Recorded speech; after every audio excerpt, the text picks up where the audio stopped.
ఈ సన్నీ థియేటర్ ఘటన తర్వాత ఆయన ఒక్కసారి జైలుకి రావడం అయింది. తర్వాత ఆయన గాంధీ హాస్పిటల్ తరలించడం జరిగింది. నాంపల్లి కోర్టు నుంచి ఆయన 24 hours రిమాండ్ కూడా జరిగింది. అట్ లాస్ట్ మళ్ళీ ఆయనకి బెయిల్ మీద బయటకు వచ్చారు. ఈ ట్విస్ట్ మళ్ళీ నిన్న చిక్కడపల్లి స్టేషన్కి వెళ్ళాడు. ఈ ఓవరాల్గా చూసుకుంటే మళ్ళీ జైలుకి వెళ్ళి ఈసారి స్థిరంగా 2-3 నెలలు ఉంటాడని ఆయన జాతకంలో ఏమైనా అనిపిస్తుందా? లేదు, ఆయన జాతకంలో జైలు యోగం లేదు. ఆయనే మానవుడు కదమ్మా, సెలబ్రిటీ అయినంత మాత్రం దేవుళ్ళు అయిపోరు కదా. అంటే చేసిన ఇదిలో ఓవరాల్ గా ఇన్నిసార్లు జైలుకి వెళ్ళి రావడం అంటే ఏదో ఒకటి అనిపిస్తుంది. ఇప్పుడు ఆయన ఎందుకు వెళ్ళాడంటే అల్లు అర్జున్ మేషరాశికి సంబంధించిన వాడు. ఆ కుజుడు ఇప్పుడు కర్కాటక రాశిలో నీచపట్టున్నాడు కాబట్టి పోలీస్ స్టేషన్ల చుట్టూ తిరుగుతున్నాడు. తిప్పుద్ది అది, కోర్టులు పోలీస్ స్టేషన్లు తిప్పుద్ది.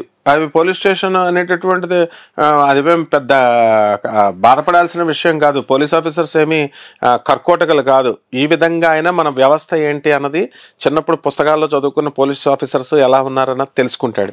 ఈ 2025లో మనకి ఖచ్చితంగా అల్లు అర్జున్ గారు ఏమి అరెస్ట్ గారు వెళ్ళరు.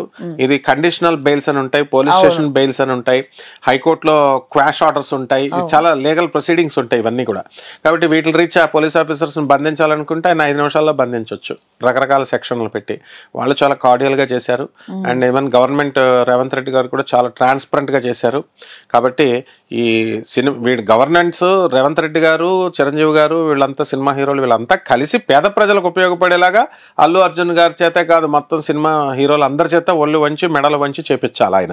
ఇలా చేస్తే పేద ప్రజలు ఇదవుతారు. అంతేగాని వాళ్ళ స్వార్థం కోసం సబ్సిడీలు ఇచ్చినప్పుడు గవర్నమెంట్ని పొగడం, గాంధీ హాస్పిటల్కి వెళ్ళడం, లేకపోతే వీళ్ళ దగ్గరికి వెళ్ళడం, బాధితుల దగ్గరికి వెళ్ళి పరామర్శించడం.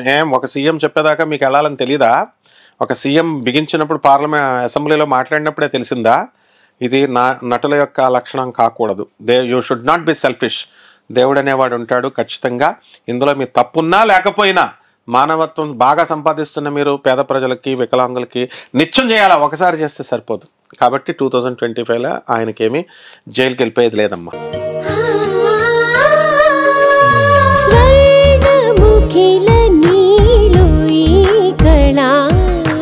వజ్రవైడూర్యాలంకరణం మణిహారం మహాద్భుతం సంతోషమి ప్రతిక్షణము ఇక శుభప్రదముగా నీవు రాగసిరుల వేడుక సంతోషం ప్రతిక్షణం మానిపల్లి జ్యువెలర్స్.